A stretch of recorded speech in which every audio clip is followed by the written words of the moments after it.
주식메이트 방송을 시작하겠습니다. 2월 8일자 오늘의 시황과 특징 종목에 대해서 안내를 드리도록 하겠습니다. 자, 우리 시장이 갭상승에서 출발했는데요. 코스닥은 0.14% 오르고 시작을 했고, 코스피는 시가가 0.83% 오르면서 시작을 했죠. 자, 이제 선물 옵션을 주로 하시는 분들은 이 갭상승이 나왔던 이 상황을 볼 때에 이거는 좋은 수익의 기회다라고 판단했을 겁니다. 선물 옵션을 오래 하신 분들은 이 갭상승을 좋은 매도의 기회, 선물 매도의 기회를 이제 간주를 했을 거예요. 자, 왜 그러냐? 해외 증시, 특히 이제 미국 증시가 다우 지수는 보합으로 마감을 했죠. 나스닥은 하락을 했습니다. 0.58% 하락을 했고, S&P 500 역시 0.37% 하락하면서 마감을 했어요. 이렇게 마감을 했는데 미국 증시는 전반적으로 하락 추세였죠. 그런데 갭상승으로 출발한 것은 아마도 나스닥 선물지수 영향을 좀 받은 것으로 판단이 됩니다. 그런데 갭상승 우리 증시가 갭상승할 특별한 이유가 없는데 갭상승을 했단 말이죠. 갭상승을 하다 보니까 우리 증시가 또 상승으로 이어져 가나 이렇게 보는 측면도 있었습니다만, 그러나 이제 내일 모레가 선물 옵션 옵션 만기일이죠. 내일 모레가 옵션 만기일입니다.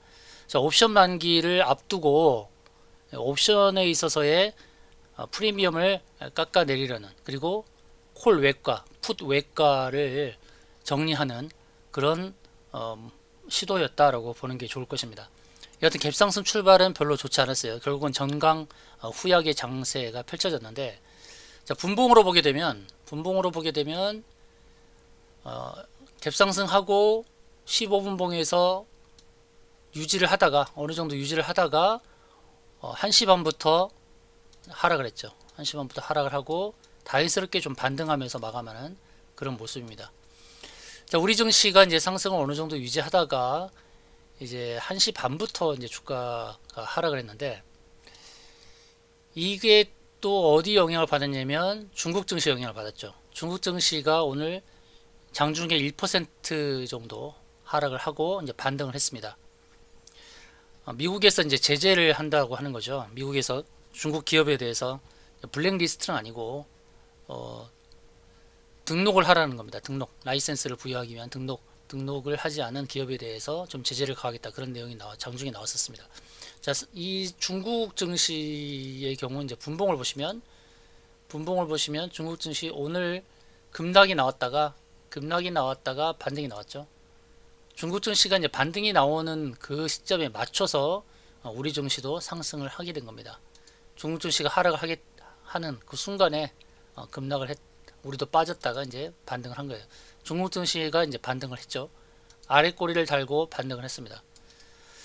그래서 우리 증시의 흐름을 본다 그러면 우리 증시는 결국 옵션 시장에서의 그런 기관과 외국인의 그런 싸움에 이제 개별 종목은 좀 소외되는 그런 흐름이었다라고 보시면 되겠습니다. 자, 투자자별로 보게 되면 투자자별 포지션을 잘 보시면 외국인이 푼 매도로 쌓아놓은 게 있고, 푼 매도로 쌓아놓은 데가 있고, 그리고 콜 매수한 영역이 있습니다. 외국인의 이 포지션을 보게 되면 상방을 바라보는 것처럼 보이죠. 콜 매수 측면에서 본다 그러면은 372.50 위로 가게 되면 이 콜은 다 수익이죠. 풋도 마찬가지고 이 350억의 이 풋 매도는 콜 매수와 비슷하다 보시면 됩니다. 그래서 올라가면 상승을 수익을 보는 그런 구조를 갖고 있죠. 한편으로는 외국인의 풋 매수가 이 위쪽에 자리 잡고 있습니다. 그러니까 현재 지수 365, 선물지수 365 정도에 마감을 하게 되면 콜에 있는 60억, 111억, 30억 이거는 이제 휴지 조각이 되는 거고, 그리고 풋에 있는 62억, 16억, 92억, 19억, 12억 이거는 이제 큰 이익이 되는 거죠. 지금 현재의 지수에서 마감이 된다 그러면 푼 매도 이것도 이제 이익이 되는 거고 그 아래에 이제 푼 매수는 휴지적으로 되는 겁니다. 94억, 70억, 30억, 90억. 그렇다 하더라도 이 푼 매도와 푼 매수 이게 이제 수익이 되는 거고 이 콜 매수가 또 수익이 되는 거예요. 그런데 금융 투자를 보시면 기관을 보시게 되면 기관의 이제 증권을 중심으로 한 이 금투는 콜 매도 그리고 푼 매도죠. 양 매도 전략입니다. 가두리 전략이죠. 가두리 전략. 가두리 전략이고 위쪽에는 이제 푼 매수가 있습니다. 역시 금투도 외국인과 마찬가지로 현재의 지수 365 2포인트 전후에서 마감을 하려는 그런 시도이죠. 이렇게 되었을 때 외국인과 또 기관이 서로 간에 협상을 할 수 있는 그런 자리다라고 볼 수 있습니다. 반면 개인은 어떻습니까? 개인의 콜 매수가 위쪽에 자리 잡고 있고 그리고 푼 매수가 16억, 19억 이렇게 자리 잡고 있죠. 그래서 이것은 개인의 푼 매수는 이제 여기가 이제 휴지 조각이 되는 거예요. 이게 휴지 조각 되는 겁니다. 이게 휴지 조각 되고 그다음에 콜 매수 이게 휴지가 되는 거예요. 자, 이렇게 되다 보니까 개인은 큰 손해를 보게 되죠. 큰 손해를 볼 수밖에 없는 거죠. 그리고 먼 쪽에 또 푼 매수가 많아요. 개인은 이거는 좀 의미 없는 푼 매수인데 여기서도 큰 손해가 날 수 있죠. 그래서 결국은 개인의 위쪽에 콜 매수, 아래쪽에 푼 매수는 다 휴지 조각이 되는 거고 현재의 지수 365 2포인트 365에서 어느 정도 이 전후한 가격에서 옵션 내일 모레 옵션이 마무리될 가능성이 있다라는 겁니다.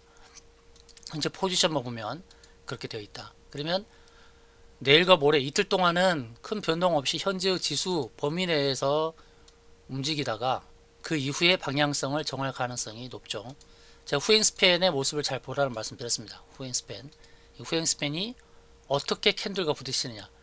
이렇게 후행 스팬이 형성된 모습에서 다시 이렇게 급락하는 이런 패턴은 보이기가 쉽지 않습니다.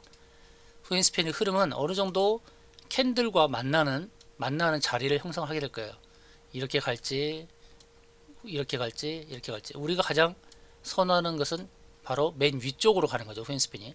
그럼 캔들은 이렇게 후행 스팬의 각도처럼 이렇게 올라가는 이런 패턴이 우리에게는 가장 좋은 패턴이 될 것입니다. 그렇지만 상승은 제한적이다. 상승은 제한적이기 때문에 허리띠를 강하게 메고 신중하게 대응을 해야 되는 그런 시점이다 라는 말씀을 드리겠습니다. 코스닥도 마찬가지입니다. 코스닥, 코스피 모두 전환선 자리에서 지지가 이루어지고 있죠. 미국 시장은 기준선까지 갔다가 전환선 지지를 보이고 있는데 우리는 기준선도 가기 전에 전환선에서 지지를 받는 그런 흐름입니다. 미국 시장이 먼저 움직인 거죠. 미국 시장을 보게 되면 나스닥 기준으로 보게 되면 기준선을 부딪히고 그 다음에 전환선 지지를 받은 겁니다. 그러면 지지받고 저항에 부딪히고 먼저 1번 자리에서 저항에 부딪히고 그 다음에 2번 자리에서 지지가 성공하게 되면 그 다음 어떻게 되겠어요? 패턴은? 그 다음 패턴은 이제 지지받은 게 확인이 되면 그 다음은 이렇게 가는 거죠. 그 다음 보이는 저항은 120선 자리가 되죠. 120선 바로 여기입니다. 120선 자리 그 다음 저항이 있죠. 이런 패턴으로 갈 가능성이 높죠. N자형 패턴으로. 그래서 나스닥의 경우는 기준선에 부딪히고 전환선 지지를 받고 그 다음 120선을 향하는 이런 N자형 패턴으로 갈 가능성이 있는데 이제 그 다음부터가 문제죠. 이제 시장의 흐름이.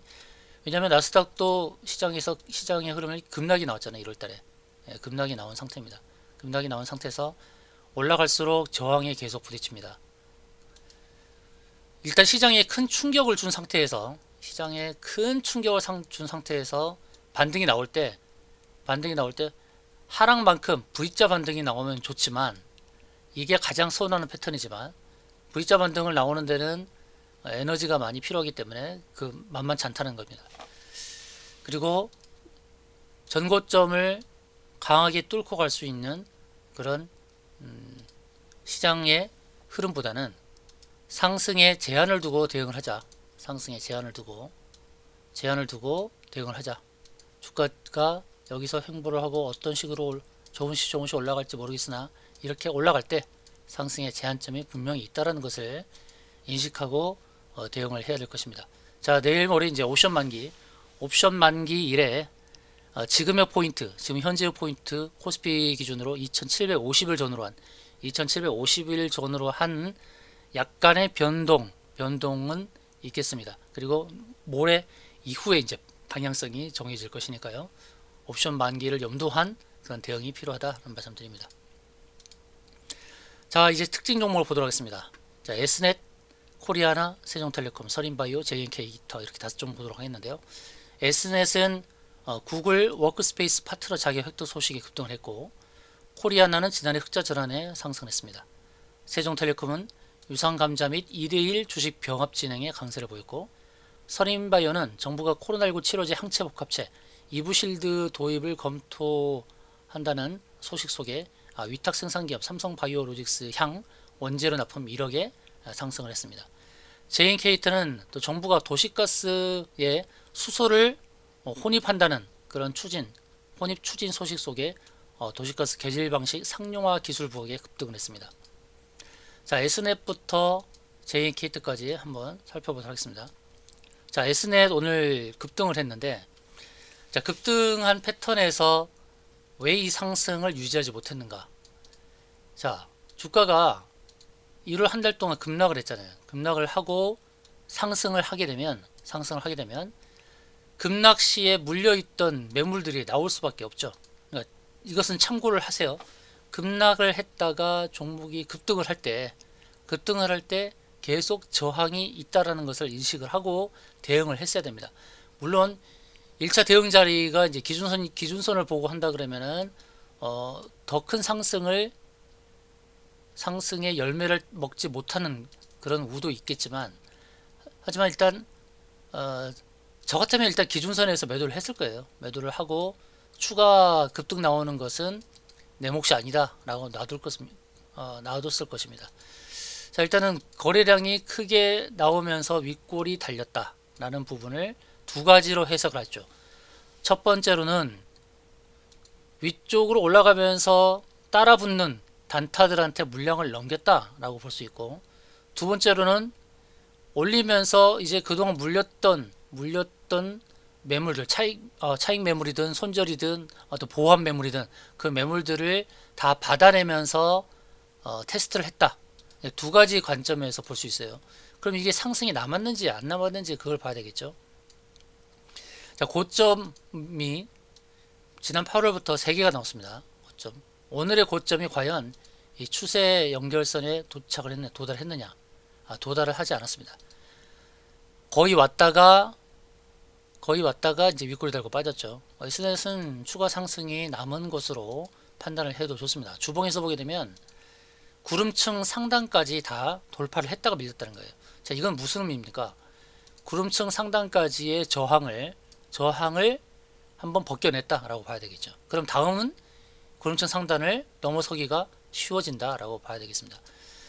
물론 구름층을 벗어나지 못한 것은 아쉽죠. 이게 이제 저항인데, 매물대 저항인데, 앞서 주봉에서 거래됐던 지난 8월달 거래되었던 매물의 그 자리를 한 번에 벗어나지 못한 것은 아쉽습니다만, 그러나 이 아래에서 어느 정도 준비를 하고 매물을 소화하는 과정을 거칠 것입니다. 그런 다음에 한 번 더 이 여기를 벗어나는 그런 시도를 하게 될 것이에요. 혹시 S넷에 물려있다 하시는 분들은 희망이 있습니다. 오늘 급등하면서 주봉의 저항대를 한번 부딪히고 내려왔다는 것이 의미가 있습니다. 근데 제가 그려내는 것들을 여러분들이 HTS 그리시고 이렇게 그려내시고 어느 정도 시간이 걸릴지 모릅니다만, 여기서 조금씩 준비하다가 올라갈 때 이 추세 상승선에서 매도하는 전략으로 대응하시는 게 좋겠다는 말씀을 드리겠습니다. 자, 코리아나 이제 화장품 종목들, 리오프닝 관련 종목인데, 여행, 항공, 그리고 카지노, 화장품, 면세점 이런 것들이 이제 리오프닝 관련하여서 주가가 상승할 가능성이 있는데, 그 어려운 시장 상황에서도 코리아나가 지난해 흑자 전환에 성공했다는 것은 상승 모멘텀이 있다는 것이죠. 추가 상승이 충분히 가능한 것이 차트상으로도 보입니다. 그런데 121선이 내려오고 있고 구름청 상단의 자리가 보이죠. 구름청 상단까지의 1차적인 상승이 가능하다는 것이죠. 1차 대응 자리입니다. 1차 대응 자리. 1차 매도 대응 자리 4,070원. 주가가 여기서 상승하다 부딪히고 그 다음 N자형 패턴으로 이렇게 갈 가능성이 없죠. 현재 보이는 4,070원은 1차 저항 자리입니다. 1차 저항 자리. 그 다음 저항 자리는 어디죠? 좀 더 평평한 자리, 길게 평평한 자리가 2차 대응 자리죠. 1차 대응 자리는 구름청 상단, 일목균형표 구름청 상단과 더불어서 121선이 만나는 자리. 2차 자리는 241선이 내려오면서 일목균형표 또 구름청 상단과 만나는 자리. 이런 자리가 다 저항이 되겠죠. 이전의 모습을 보셔도 구름청 상단에 부딪히고 밀린 것이 확인이 되죠. 이 구름청 상단이 매물대 저항이라는 것입니다. 코리아나는 이것을 지켜가는 종목이죠. 그래서 1번 자리 1차 저항, 2번 자리 2차 저항 이렇게 차례차례 갈 수 있습니다. 혹시나 2번의 자리보다 높게 매수하신 분들은, 평단이 높으신 분들은 평균 단가를 낮추십시오. 제가 안내드리는 1번과 2번 자리는 올 가능성이 높으니까 평균 단가를 계속 낮추셔서 일단 2번에서는 매도 대응, 크게 매도 대응을 전량 매도하는 전략이 좋습니다. 왜냐하면 2번 자리는 241선 저항으로 여기서 부딪히고는 좀 많이 밀릴 수 있어요. 1번에서는 조금 밀릴 수 있겠지만 2번에서는 더 많이 밀릴 수 있다는 것입니다. 그러니까 2번에서 일단 단기 최종 매도 전략으로 대응하는 게 좋겠다는 말씀 드립니다. 자, 세종텔레콤 오늘 갭상승으로 출발을 했죠. 갭상승 출발을 해서 음봉으로 밀렸습니다. 13%나 올랐고 120과 240을 동시에 120선을 120과 60선을 동시에 넘기는 그런 시도를 했습니다만 결국은 끄집어 내리죠. 이것도 참고를 하세요. 두 개의 저항 라인을 한 번에 넘어가기는 어렵습니다. 그러니까 끄집어 내리는 거죠. 내렸다가 기준선에서 지지를 받고 있죠. 세종텔레콤은 기준선 부근에서 좀 횡보를 할 가능성은 있습니다. 그런데 120과 60 저항을 부딪혔기 때문에 이 저항은 이제 돌파가 쉽죠. 다음 저항은 어디죠? 바로 구름청 상단입니다. 이 구름청 상단의 저항을 기억하면서 대응하는 것은 좋다라는 말씀드립니다. 현재가 이제 550원 부근이니까 목표가는 620원이에요. 620원이니까 현재가로부터 12%, 13% 정도의 수익을 기대하면서 매수로 대응해 볼 만한 자리가 아닌가 싶습니다. 기준선 자리, 이 자리는 550원을 전후한 자리는 매수로 대응을 해서 625원, 625 자리에서는 매도 대응 이렇게 하면은 12% 또는 13%의 수익을 낼 수가 있습니다. 그래서 현재는 매수 관점으로 저울질하는 게 좋겠다라는 말씀을 드립니다. 자, 서린바이오, 삼성바이오로직스에 납품한 이력이 있죠. 이제 치료제에 있어서 항체 치료제를 정부에서 도입을 검토하고 있는 거죠. 자, 치료제에서 이제 최근에 경구형 치료까지 나왔는데 이제 항체 치료제 삼성바이오로직스가 오늘 많이 올랐습니다. 삼성바이오로직스 물론 윗골이 달긴 했습니다. 삼성바이오로직스의 항체 치료제를 도입할 수 있죠. 이런 검토가 되면서 서린바이오는 삼성바이오에 납품하고 있다는 그 이력이 부각되면서 주가가 장중에 20% 급등했던 겁니다. 자, 서린바이오도 역시 세종텔레콤처럼 저항대를 한 번에 두 개의 저항대를 벗겨내는 시도를 하다가 밀린 겁니다. 자, 이렇게 저항대 하나인 경우는 돌파해서 안착하는 경우가 많지만 저항대 두 개를 벗겨내는 것은 쉽지 않습니다. 차트 공부를 계속 해보시면 아시겠지만 두 개의 저항대를 벗겨내기 어려워요. 그러니까 이런 저항대에서는 매도 대응을 했어야 되죠. 그러면 이 윗꼬리는 나쁜 윗꼬리냐? 저는 그렇게 나쁘다고 보진 않아요. 나쁘다고 보진 않고 바닥권에서 두 개의 저항대를 벗겨내는 시도를 했다는 것 때문에 나쁜 시도가 아니라 이제는 다시 이제 241선 저항까지 그리고 더 나아가서는 이 구름청 상단까지 나아가는 그런 흐름의 전환이다 라고 보시면 되겠습니다. 자, RSI도 충분하게 낙폭 과대를 보여주면서 이제 바닥을 잡은 것으로 확인이 되고 또 거래량이 크게 증가했다는 것, 이런 부분 때문에 서린바이오는 긍정적인 시각으로 볼 수 있다. 궁극적인 매도 목표가는 22,500원, 22,500원을 잡고 대응하시는 게 좋겠습니다. 그러니까 22,500원보다 평단이 높다면 평단을 낮추는 시도를 하셔야겠죠. 자, 22,500원 목표가를 제시 드립니다. 마지막으로 이제 JNK 히터를 보겠는데, JNK 히터가 도시가스에 수소를 혼입하는 부분, 혼입하는 부분을 이제 또 검토를 하고 있죠. 그런데 이 JNK 히터는 기술력이 있단 말이죠. 수소 관련한 기술, 그리고 계질 방식의 상용화, 이런 기술들이 부각이 되고 있습니다. 그런데 앞서서 세종텔레콤, 서린바이오 다 말씀드렸듯이 두 개의 저항대를 동시에 돌파하려는 시도를 하다 보니 윗골이 달린 겁니다. 그러니까 이거를 JNK가 급등이 나왔을 때 기존에 보유하신 분들은 바로 이런 저항대를 체크하면서 매도 대응을 했어야 돼요. 위쪽에 241선까지는 이거는 어떻게 보면은 행운이죠. 여기서 매도한다 그런 것은. 왜냐하면 앞서 보이는 매도 포인트가 121선과 구름층 상단이기 때문에 일반적으로 제가 늘 안내드리는 구름층 상단에서 매도하는 거, 그건 의미가 있습니다. 그 더 위까지 바라보기는 쉽진 않죠. 일단은 120선 그리고 구름층 상단에서 매도하는 전략이 좋았다. 근데 이걸로 상승이 끝났느냐? 그렇게 보질 않죠. 왜냐하면 전고점을 넘어섰죠. 전고점을 넘어섰다라는 거, 이 부분이 긍정적이죠. 물론 추세 연결선에서는 부딪혔습니다. 추세 연결선에서는 부딪혔기 때문에 여기서 이제 바로 다시금 상승 시도하는 것보다는 주가가 좀 횡보할 가능성이 있어요. 횡보할 가능성. 그 일봉에선 저항대를 120, 241선 다 저항대를 부딪혔으니 이제는 주봉을 봐야겠죠. 주봉을 보니 60주선을 터치했나요? 하지 않았습니다. 오늘 6,980원에 고가였는데 60주선을 터치하지 않았다. 그러면 60주선 저항대까지는 다시 오를 가능성이 있겠구나 라고 보면서 대응하면 됩니다. 상승은 더 남아있다. 그러나 횡보의 기간은 필요하다는 겁니다. 횡보하면서 주가가 어느 정도 매물을 소화하면서 횡보하다가 다시 돌파하면서 주봉 60주선의 저항에 도착하는 그런 흐름이 될 것 같습니다. 7,000원 부근까지는 충분히 다시 상승이 나올 수 있다는 관점으로 대응하시면 좋을 것 같아요. 당분간의 횡보는 어느 정도 견뎌야 될 것입니다. 자, 목표가는 주봉의 60주선을 안내를 드립니다.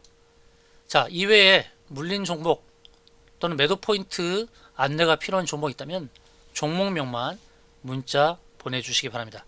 이상으로 방송 마치겠습니다.